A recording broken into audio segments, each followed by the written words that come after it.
Welcome to the Living Loud and Proud podcast, brought to you by Disability Pride, Pennsylvania.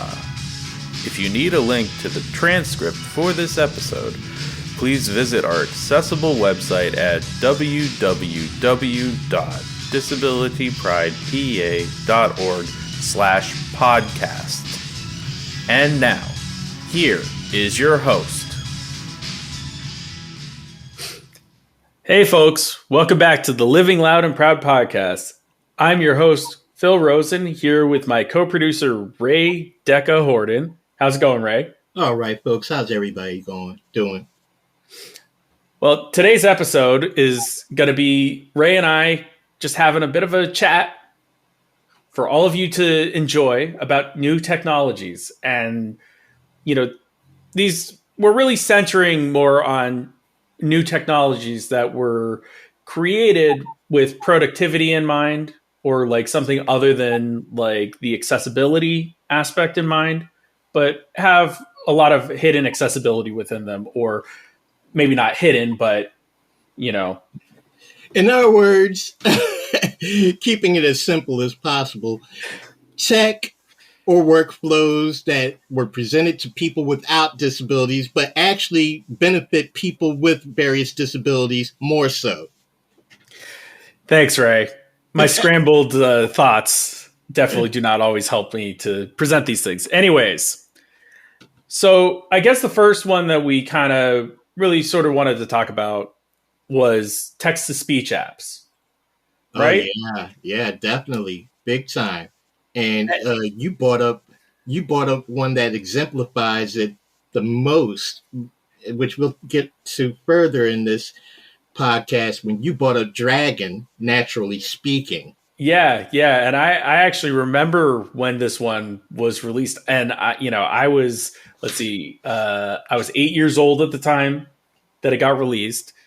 And I remember it, when it first came out, because I was like, oh, I don't need to type using this. Like it freed her up, and she was starting to have her disability kind of appear. And so typing became a little bit more difficult for her at this time. Wait, who are you referring to again? My mother. Okay, yeah. So, the fact that there was this thing you could wear a headset, talk into it, and it would literally just type it out for you in a Word document was, this brilliant thing. Yeah.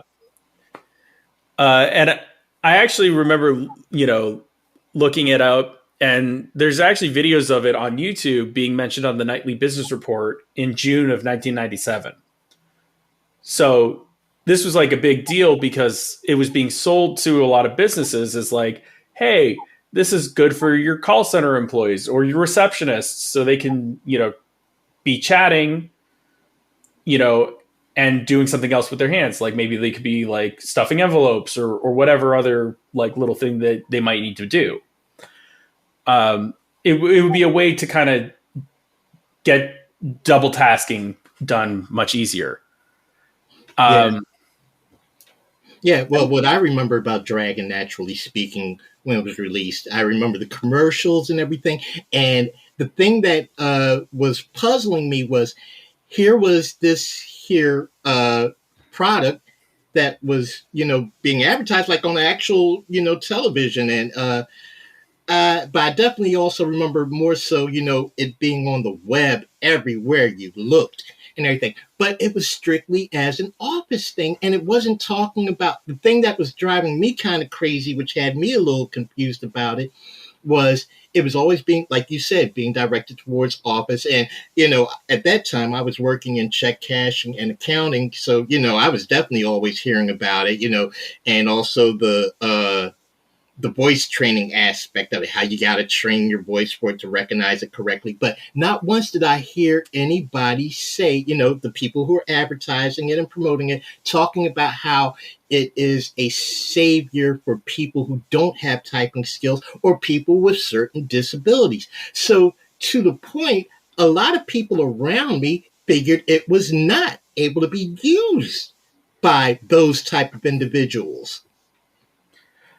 That's really interesting too, because like you see like a lot of those as seen on TV products, which we will get to in a second, folks. But you see a lot of those infomercials, and they don't necessarily talk about it being like something that disabled people could use. They just are showing the usefulness for anyone, you Yeah, know, exactly. and it's just exactly the same thing. It's almost as though, oh, I don't know, there's kind of a mental block for a lot of people when it comes to disability. Well, you know what?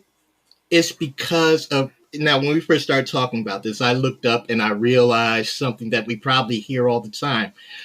But this is what it actually is that we're all, suffering from biased advertising, biased representation, which means misrepresentation to be exact.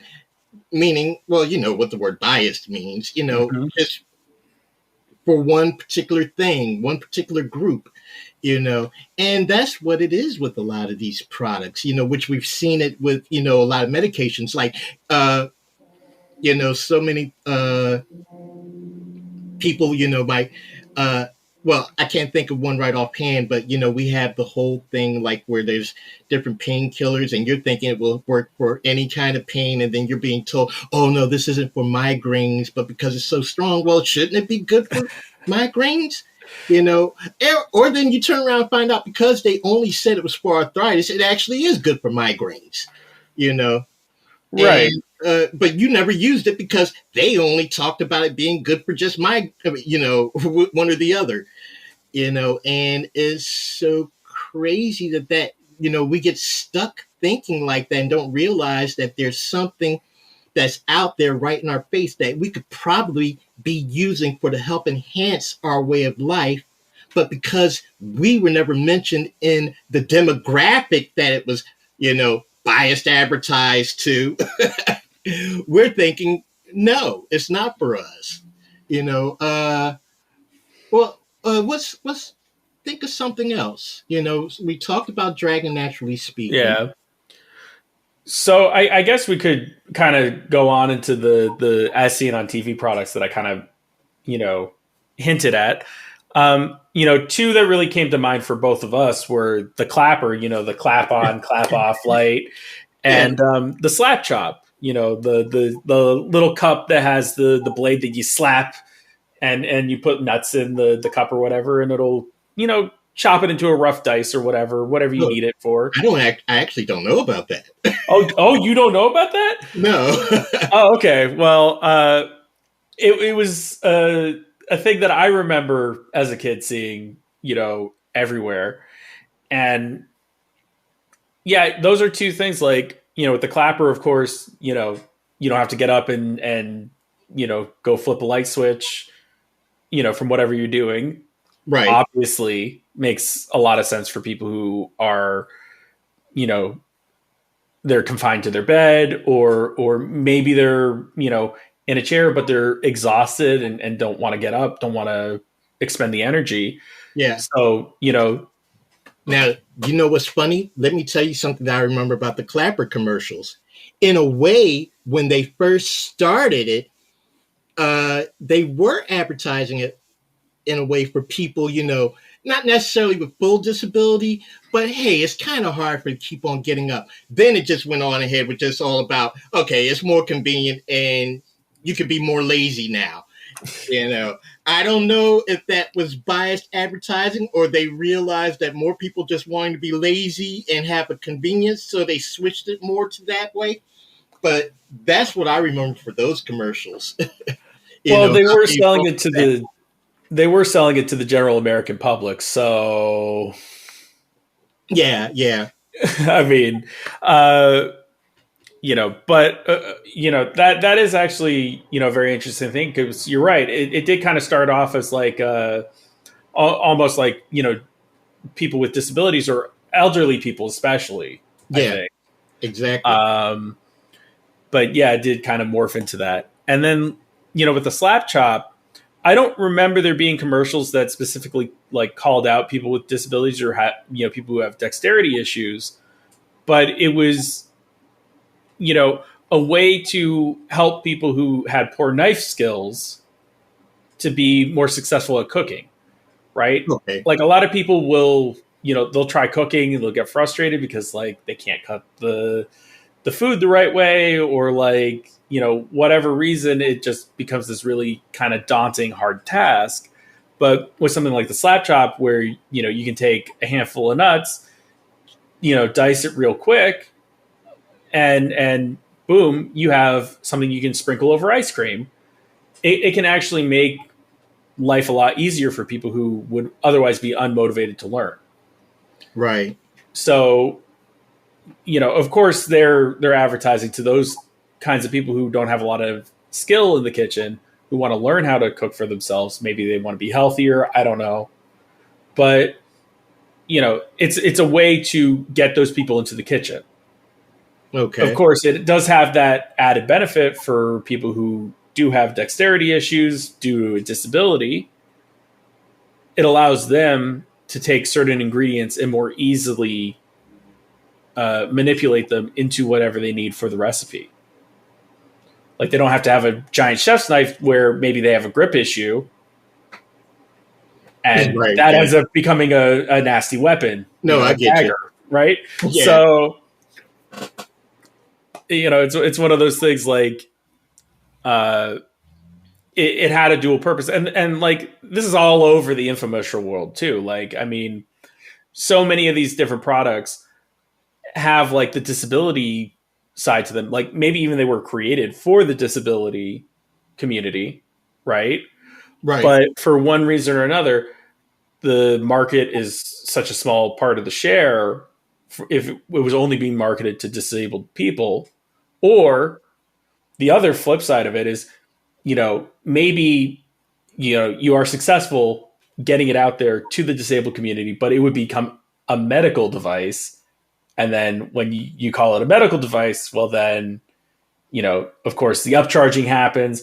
And, a lot of people who are disabled would not be able to afford it. Yeah. So it helps to keep the price down. Yeah, exactly.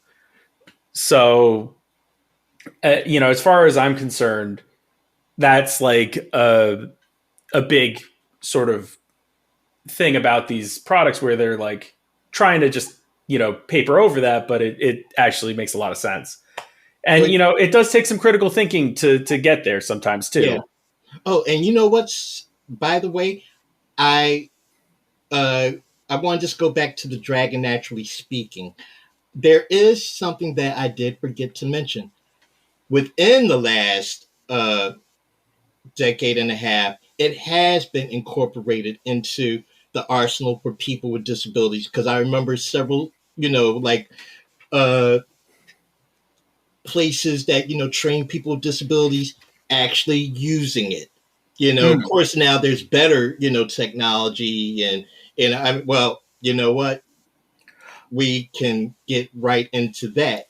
Well, I mean, there's technology that it's based off of rolled into pretty much every phone OS now. Yeah. And every computer, right? I mean, iOS, OS X, Windows. Yeah.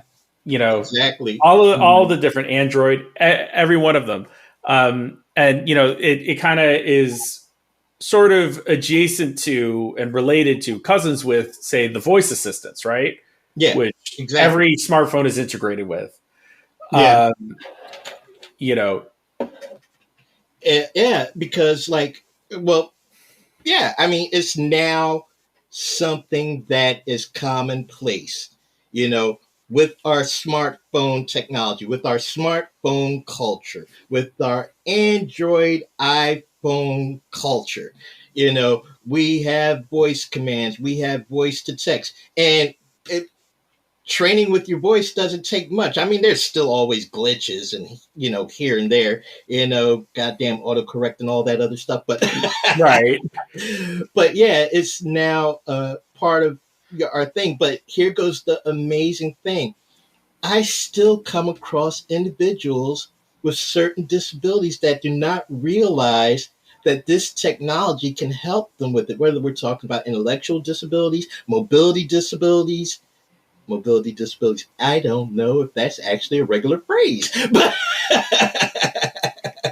you know, and it's so funny because like what is it, TechOwl is TechOwl, yeah, always Temple. having to, point this out to, different individuals, clients, and I'm like, you figured that, they would know, that they would realize that this could be something that could help with, their day to day or stuff that they just weren't able to do before. And once again, also like we were talking about with Dragon, naturally speaking, about how it'd be good for people who don't have typing skills.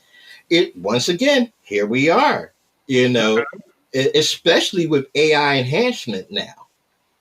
A lot of people aren't realizing, that this technology is here for everyone now, and that it can be benefited by everyone, even if they have a disability. And you're going to have some people that say, "Well, what about if somebody can't see, hear, or or speak?" I'm like, "Well, for starters, So I'm we're talking Helen Keller. yeah, I'm pretty sure somebody will still figure. I'm pretty sure that we're not too far from somebody trying to figure out how they can utilize this here modern technology, but upgrade this so that way that person can use it also.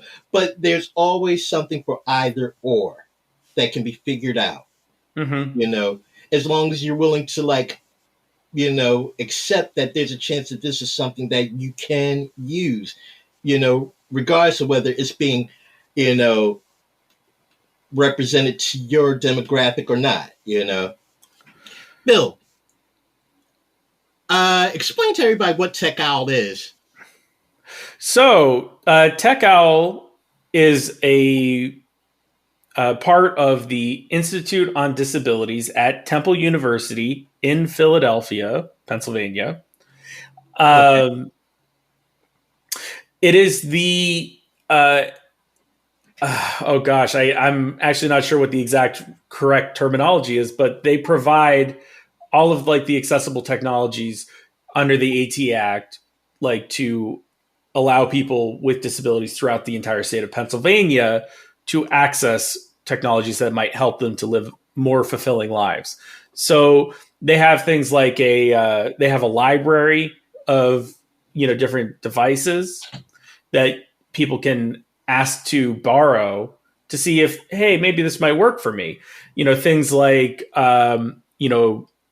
well, like smart speakers, like Echo Dots and like things like that, Right. or grabbers, or Right. uh, something else that they also have, I think, is like a smart drive for wheelchair users who might be thinking about getting one. Right.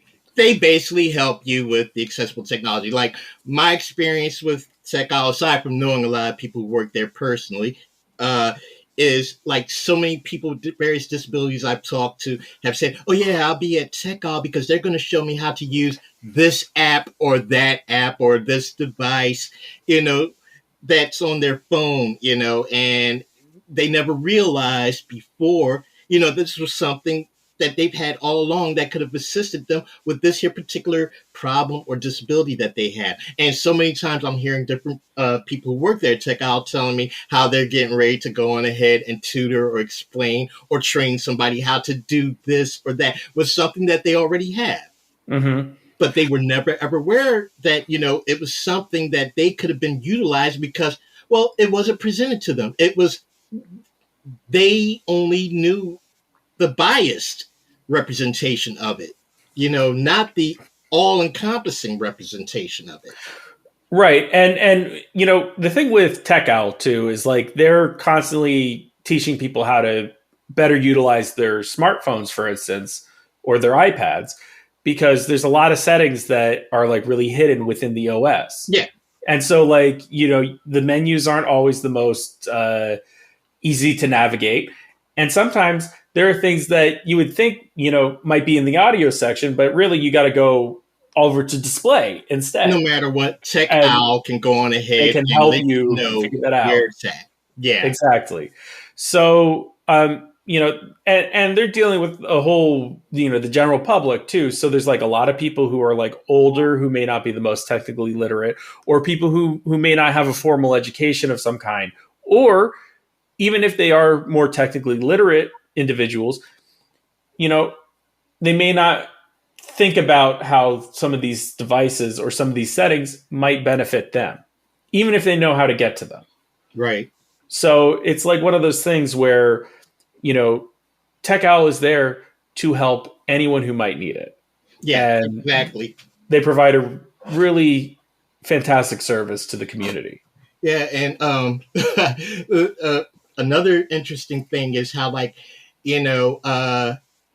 once again, biased representation in advertising. We're going to go with the whole voice commands and voice assistants, stuff. Like, give me an example of different voice assistants. Assistant, like the noun. Yeah. Probably the most famous one would be Siri. Right. On iOS. Windows famously had Cortana. I don't know if they still do. It's still there. Oh, it's still there? Really? Yeah. I haven't heard about it. Got rid of because it's on everybody's nerves. Yeah. But anyway. I know Samsung has their own voice assistant. It's named Bixby. Right. I don't know why. It's a bit weird, but you do you, Samsung. And of course, Amazon has Alexa. Yeah, exactly. Now, the reason why I'm bringing this up is because, once again, we see all these commercials and everything, for these different voice assistants.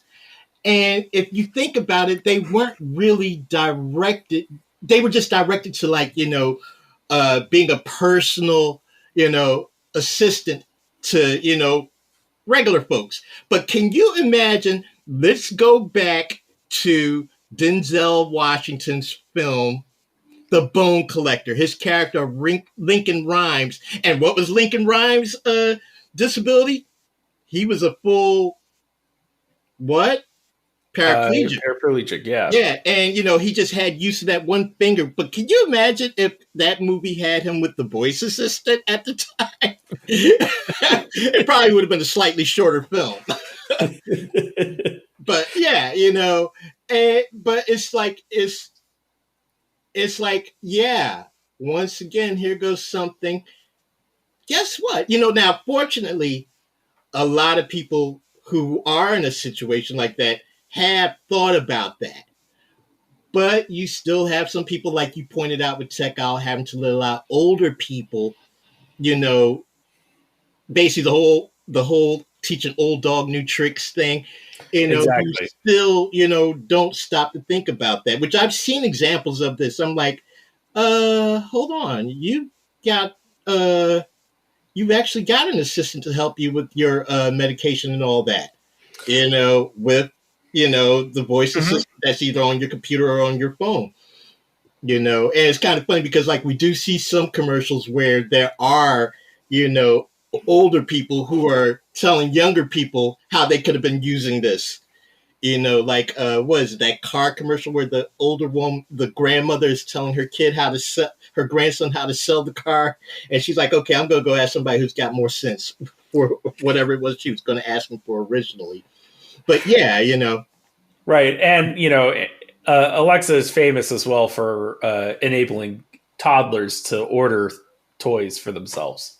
Oh, that's frightening. Okay. Well, I'm joking, of course, but point still stands that it helps people who otherwise would not have the means to do something to achieve these things more easily. Right. Sure. Yeah. Yeah. And oh my God, can we talk about lighting? Oh, yeah. So I will say that, when it comes to certain things about lighting, I'm not the most knowledgeable about how lighting is important for people with low vision. Right. But I do know that lighting is very important for those individuals because it can make or break or make them more tired, or it can help energize them depending on how the lighting is in a room. Yeah. I'll tell you what I know, and I'm going to cite two particular things, where it falls right into this here discussion about, technologies that you did not realize you could be using, you know, for more than just what it was biasly, represented to you for. Now when we first talked about this, you brought up stuff about circadian rhythm, which I want to touch on. Mm-hmm. But first, I want to talk about two particular examples that I have observed. First one is the old black lights for fluorescent paint. Okay, Yeah, yeah, so as far as we are concerned, black light fluorescent paint, to make that paint just glow, is just good for that, or, mood at the club. But notice what I said, mood at the club. A lot of people don't realize that black light is actually good for certain mood situations, which will probably tie into your whole circadian rhythm thing, which we'll get to later mm-hmm. on. But I myself have observed, how so many people, you know, really are able to go on ahead and get into, I'm not going to say Zen like, but definitely a more relaxed type of way, by just sitting in with mood light, which leads also to different color lightings that we've seen, you know. And like I said, I'm pretty sure that you could probably touch more on that when you talk a little bit more about circadian rhythms with lighting, Right. which I'm getting ahead to the audience, unfortunately. Sorry about that. But then there's the other thing, too, that I find is the biggest crock. There's a whole industry for, these here sunlight lamps, and it's so crazy because, well, guess what? You can, you can still get that kind of, well, for starters, what's the sunlight lamps for? For to help people with that dreary feeling, that depression and everything. And guess what? You're spending all this extra money for these sunlight lamps, and the same effect can come from just having well lit rooms, starting at 100-watt output. In my case, I like actually have inside my office a 400-watt bulb, and trust me, that's really great. And also, ample lighting helps, with your sight, of course, meaning you're not doing as much eye straining, Right. which what happens with eye strain? Oh God! Well, of course, your eyes go bad, headaches, and whatnot. Dry eyes. And Yeah. yeah, so a lot of this stuff, people don't realize, that they could have been just using, for that. Some people don't even realize that they even have that issue going on, you know. Right. Well, I will say that, SAD is a real thing. And people who need those special lights for SAD specifically, like sometimes adequate lighting in your room doesn't necessarily help with all of that stuff. But I get your point. 400 The other watt thing, all white output. well, the other thing too is like I also just want to touch on those sunlight lamps are extremely important above the Arctic Circle because during the winter, what happens?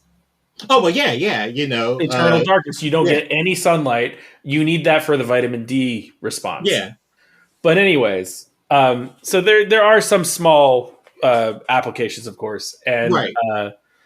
you're right that in general, a lot of I'm people like, who are just feeling a little dreary or like don't you know right. But guess what? You just pointed something out because I never hear anybody talk about the sunlight lamps for a case where they need to have, vitamin D, which is, yeah, what we get from, sunlight. So, right. yeah, it still hit the nail on the head, even, for that.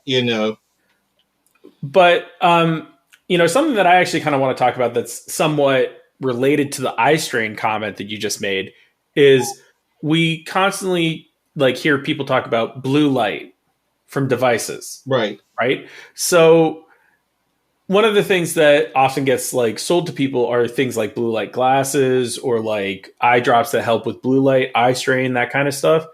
And a lot of those are sold to people with the idea, well, You have a 9 to 5, you're spending 8 hours in front of a computer screen, and,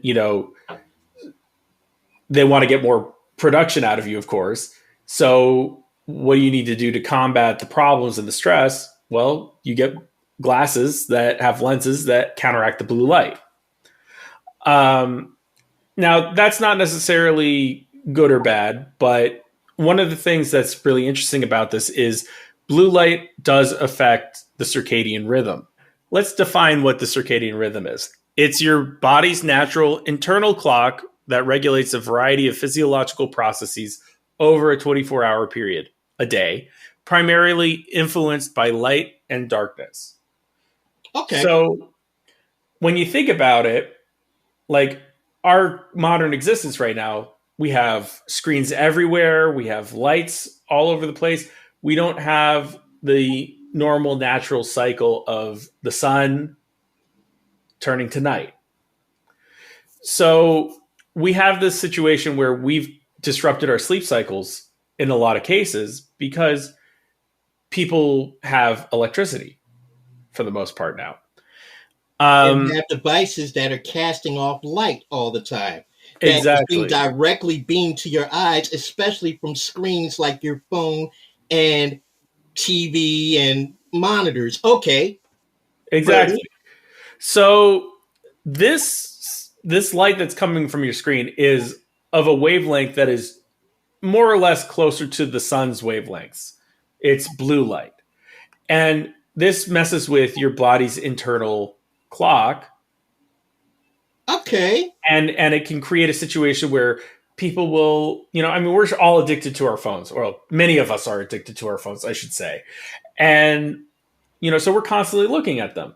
A lot of people have a somewhat problematic cycle. They'll be on their phone until it's time to go to sleep. Right. And this, of course, means that your body is not producing, things like melatonin or, some of the other hormones that I do not have off the top of my head right now. So your body is not processing the signals to get to sleep. And moreover, even if you do fall asleep right after you put your phone down, not having enough of these hormones, built up within your system means that you're not necessarily getting to the more restful sleep. Okay. So one of the things that is a big deal is like doctors will say, oh, you should put your phone down 90 minutes before bed. Uh-huh. But there are a lot of different other things too. Like, there are blue light filters, quote unquote, that you can put on your technology, like your phone. And what it'll do is it'll change the color temperature of your phone screen to help combat this a little bit. Okay. And so let's get this right.